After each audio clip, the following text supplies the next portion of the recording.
ಹೆಬ್ಬಾಳ್ಕರ್ ಅವ್ರಿಗೂ ಸಪೋರ್ಟ್ ಮಾಡುವಂಥ ಕೆಲಸವನ್ನು ಮಾಡ್ತಾ ಇದ್ದಾರೆ. ಆದ್ರೆ ಇವತ್ತು ಲಕ್ಷ್ಮೀಬಾಯಿ ಹೆಬ್ಬಾಳ್ಕರ್ ಅವರು ಸಹಿತ ಅಸಮಾಧಾನಗೊಂಡಿದ್ದಾರೆ. ಆದ್ರೆ ಅವರು ಎಷ್ಟರ ಮಟ್ಟಿಗೆ ಡಿ ಕೆ ಶಿ ಅವರಿಂದ ದೂರ ಸೇರ್ತಾರೆ ಅನ್ನೋದು ಇನ್ನೂ ಪ್ರಶ್ನೆ ಅಲ್ಲದ.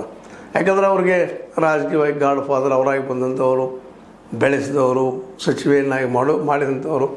ಇವತ್ತು ಡಿ ಕೆ ಶಿ ಅವರು ಒಂದು ರಾಜಕೀಯ ಚಿಕ್ಕಾಡದಲ್ಲಿದ್ದಾರೆ. ಅದರಲ್ಲೂ ಮುಖ್ಯವಾಗಿ ಮುಂದಿನ 2028 ಚುನಾವಣೆಯಲ್ಲೇ ಗೆದ್ದರೆ ತಾವೇ ಸೇಮ್ ಹಾಕೊಳ್ಳುವಂಥ ಒಂದು ಏನಪ್ಪ ಚದುರಂಗದ ಆಟವನ್ನು ಮಾಡ್ತಾ ಇದ್ದಾರೆ. ಅದಕ್ಕೆ ಮುಖ್ಯ ಅಡ್ಡಿ ಯಾರು ಬಂದವ್ರಿಗೆ ಭಯ ಇರೋದು, ಒಂದು ಸಿದ್ದರಾಮಯ್ಯನವರು, ಅದಂತೂ ಎರಡನೇದು ಸತೀಶ್ ಅವರು. ಅದಕ್ಕಾಗಿ ಮೋಸ್ಟ್ ಪ್ರೊಬಬಲಿ ವಿಶೇಷವಾಗಿ ರಾಜಕೀಯವಾಗಿ ಬೆಳೆದಿದ್ದಂಥ ಮತ್ತು ರಾಜಕೀಯವಾಗಿ ಅವ್ರಿಗೆ ಎಲ್ಲ ರೀತಿ ಹೆಲ್ಪ್ ಮಾಡುವಂಥ ಡಿ ಕೆ ಶಿ ಅವ್ರ ಪರಾಣ ನಿಲ್ಲಬಹುದು. ಯಾಕಂದ್ರೆ ಲಕ್ಷ್ಮೀಬಾಯಿ ಹೆಬ್ಬಾಳ್ಕರ್ ಅವ್ರಿಗೆ ಡಿ ಕೆ ಶಿ ಅವ್ರ ಮೇಲೆ ಒಂದು ವಿಶ್ವಾಸ, ಹೌದು ನಾಳೆ ನಮ್ಗೆ ಮೋಸ ಮಾಡಲಿಕ್ಕಿಲ್ಲ ಅನ್ನುವಂಥದ್ದು. ಹೀಗಾಗಿ ಇದೊಂದು ರೀತಿ ಏನಪ್ಪ ಅಂದರೆ ಎಲ್ಲ ಗೊಂದಲ ಇದ್ದರೂ ಸಹಿತ ಸ್ಪಷ್ಟವಾಗಿ ಇವತ್ತು ಕಾಣೋದು ಏನಪ್ಪ ಅಂತಂದ್ರೆ ಈ ಒಂದು ಏನು ಲಿಂಗಾಯತ ಸಮುದಾಯ ಇರ್ಬೋದು, ಇನ್ನುಳಿದವ್ರು ಇರ್ಬೋದು, ಈಗಾಗಲೇ ಡಿ ಸಿ ಸಿ ಬ್ಯಾಂಕ್ ಅಂತ ಭಾಳ ಪ್ರಮುಖ ಕೆಲಸ ಮಾಡಿಲ್ಲ. ಆ ಡಿ ಸಿ ಸಿ ಬ್ಯಾಂಕನ್ನು ತಮ್ಮ ವಶಕ್ಕೆ ತೆಗೆದುಕೊಳ್ಳುವಲ್ಲ ಈಗಾಗಲೇ ಜಾರಕಿಹೊಳಿ ಸಹೋದರರು ಯಶಸ್ವಿಯಾಗಿದ್ದಾರೆ, ಗೆದ್ದಾರ. ಅದನ್ನೇನು ಇಟ್ಕೊಂಡು ಹೋಗ್ಬೇಕಾಗಿದ್ದವ್ರಿಗೆ ಉಳಿಸ್ಕೊಂಡು ಹೋಗ್ಬೇಕಾಗಿದೆ. ಅದೇ ಕಾಲ ಈ ಲಿಂಗಾಯತ ಸಮುದಾಯಕ್ಕೆ ಇನ್ನುಳಿದವ್ರಿಗೆ ಅದನ್ನು ಯಾವುದೋ ರೀತಿಯಿಂದ ಅದಕ್ಕೆ ಕಸಿದುಕೋಬೇಕು ಅನ್ನುವಂಥ ಒಂದು ಚಲನ ಅವರಲ್ಲಿದೆ. ಅದಕ್ಕಾಗಿ ಆ ಡಿ ಸಿ ಸಿ ಬ್ಯಾಂಕಿಂದ ಬಂದಂದ್ರೆ ಅಲ್ಲಿ ಪಕ್ಷಗಳು ಬರೋದಿಲ್ಲ, ಅಲ್ಲಿ ಬರೋದು ಅವ್ರ ವೈಯಕ್ತಿಕತೆ. ಈಗ ಅದು ಸ್ಪಷ್ಟವಾಗಿದೆ.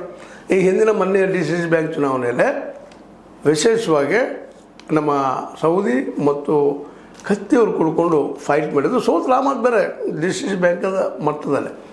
ಆದರೆ ಆ ಸೋಲ ಅದು ಪೂರ್ತಿಯಾಗಿ ಅವರನ್ನು ರಾಜಕೀಯವಾಗಿ ಪೂರ್ತಿ ಹಿಂದೆ ತಳಿತು ಅಂತ ಹೇಳಿಕ್ಕಾಗೋದಿಲ್ಲ. ಅಂದರೆ ಆದರೂ ಅಲ್ಲಿ ನಡೀತಾ ಇದೆ ಅನ್ನುವಂಥ ಹದ್ದಿನ ಕಣ್ಣನ್ನು ಡಿ ಸಿ ಸಿ ಬ್ಯಾಂಕ್ ಮೇಲೆ ಇಟ್ಕೊಂಡು ಹೊರಟಿದ್ದಾರೆ. ಹೀಗಾಗಿ ಇವೆಲ್ಲ ಡೆವಲಪ್ಮೆಂಟ್ಗಳ ನೆಲೆಗಟ್ಟಿನಲ್ಲ ಒಂದು ರೀತಿ ರಾಜಕೀಯದ ಪ್ರಾಬಲ್ಯವನ್ನು ಮೀರುವಂಥ ಜಿಲ್ಲೆ ಮೇಲೆ ಒಂದು ಡಿ ಕೆ ಶಿ ಅವರಿಗೆ ಬೆಳಗಾವಿ ಜಿಲ್ಲೆಯಿಂದ ರಾಜಕೀಯ ಅಪಾಯ ಬರ್ಕೊಡೋದು ತಮ್ಮ ಕ್ಷೇಮಗಿರಿಗಾಗಿ. ಸಪೋಸ್ ಏನಾದರೂ 2028 ಕಾಂಗ್ರೆಸ್ ಗೆದ್ದರೆ ಆ ದಿಶೆಯಲ್ಲಿ ಒಂದು ಪ್ಲ್ಯಾನ್ ಮಾಡಿಕೊಂಡ್ಬಿಟ್ಟಿದ್ದಾರೆ, ಬಿಗ್ ಪ್ಲ್ಯಾನ್. ಮತ್ತು ಸಾಧ್ಯಷ್ಟು ಮಟ್ಟಿಗೆ ಇವತ್ತಂತ ಗೊತ್ತಿದ್ದ ಮಟ್ಟಿಗೆ ನಾಳೆ ಏನಾಗ್ತದೆ ಗೊತ್ತಿಲ್ಲ. ಇವತ್ತಿನ ಶತ್ರು ನಾಳೆ ಮಿತ್ರ. ಸಿದ್ದರಾಮಯ್ಯನೂ ಇವ್ರನ್ನ ದೂರ ಹೋದಂಗೆ ಕಾಣ್ತಾ ಇದ್ದಾರೆ ಸತೀಶ್ ಅವರಿಂದ. ಮತ್ತು ಡಿ ಕೆ ಶಿ ಅವರು ಸತೀಶ್ ಅವರು ಒಂದೊಳಗೆ ಮೇಲ್ಪದ